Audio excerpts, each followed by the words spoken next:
from where he was standing.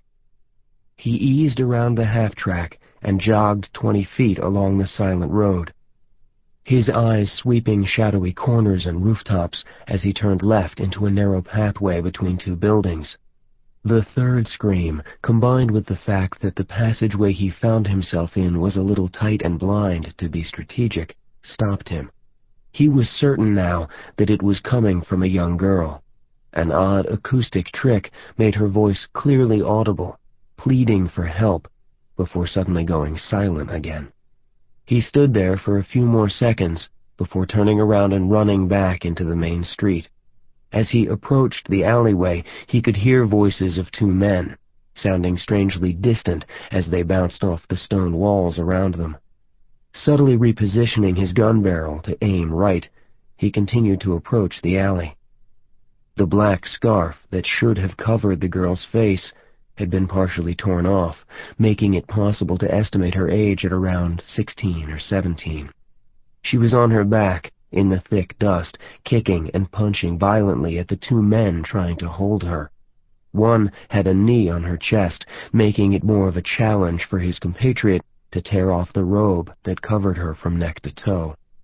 The entire operation was a bit disorganized, but overwhelming force was on the men's side.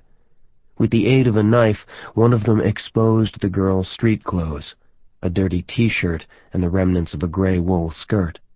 By the time Al Fayed realized that he was stopped in the middle of the street staring at them, the man on top had removed his knee from the girl's chest and was using it to pry her legs apart.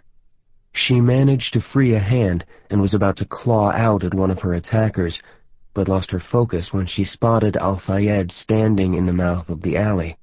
She began pleading, fighting to maintain eye contact with the only hope she had. One of the men looked back and shouted at him to leave. When Al Fayed remained frozen, the man just laughed and went back to the squirming child beneath him. The man temporarily gave up on the girl's skirt and was now holding her wrists above her head. With control reasserted, he looked up at Al Fayed again. "What are you doing here?" he yelled in Arabic. "Go! Go!" the man shouted again, offering the girl's wrists to his companion and standing. "Get out of here, now!" The face of the approaching man was almost invisible, covered by a thick beard that grew up his cheeks almost to his eyes. He continued to shout as he slipped a hand behind his back to retrieve what was undoubtedly some kind of weapon. Al Fayed took a step forward, putting a hand on the man's elbow and pinning his arm long enough to retrieve his own knife and shove it through the man's beard and into his throat. Surprise was the only thing that registered on his face as his eyes angled downward to watch the knife slide back out and blood fan across his chest. Then a brief moment of confusion before he crumpled to the ground. The girl's tired grunts turned into a piercing scream, tipping off the man holding her that Al Fayed was running up behind. He was faster than he looked and managed to roll to the side and retrieve an archaic but undoubtedly effective pistol from his waistband. Al Fayed threw his knife as he closed the distance between them, hoping to distract the man's aim. To his surprise, and in keeping with his stellar luck on this mission, it stuck in his chest. Not deep enough to seriously injure him, but plenty deep to cause the bullet that should have hit its target instead to smash into a building across the street. The man was still on his knees when they collided, and Al Fayed jerked right as they fell to the ground, closing his eyes against the burn of gunpowder as a bullet screamed past his left temple. He ignored the flash of pain and the ringing in his ear, covering the man's face with his hand and shoving his head back into the unfortunately soft dirt. His own gun was trapped between them, so he was forced to begin the surprisingly difficult process of working the knife out of the man's breastbone. It was almost free when an intense ache in his lower back suddenly robbed him of most of his strength. He fell to the left, throwing his body weight into one final yank. The knife came out with a wet, crunching sound, and Al Fayed swung it behind him in a clumsy, blind arc.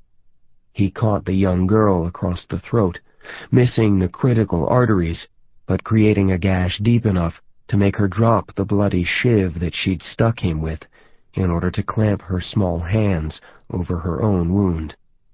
They hit the ground simultaneously, and Al Fayed used his momentum to roll onto his hands and knees. When he tried to stand, though, his body wouldn't do what it was told. He turned his head slowly toward the girl, watching her choke violently, spewing thick fountains of blood from her mouth that then fell back onto her face. The entire scene had the feel of an out-of-focus and slightly overexposed movie.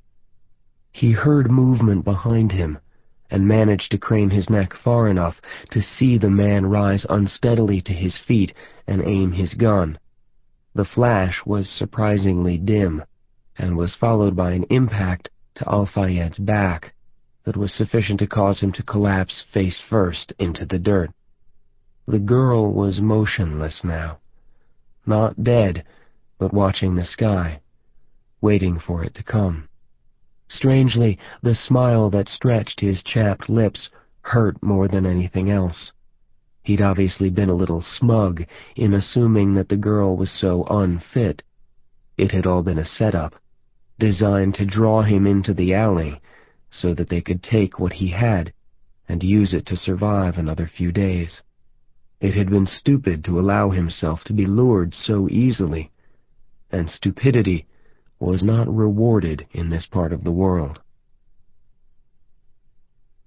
Roy Buckner. No.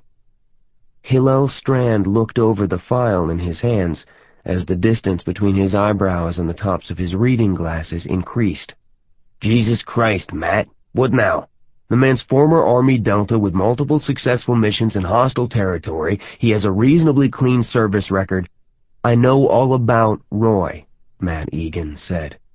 We're looking for scalpels, and this guy's a sledgehammer, a violent, arrogant, redneck sledgehammer.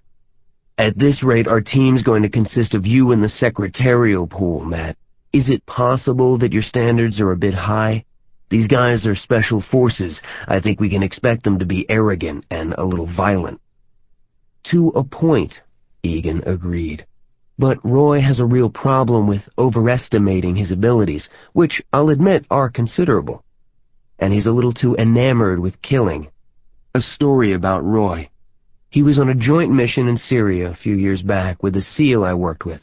Best operator I've ever known.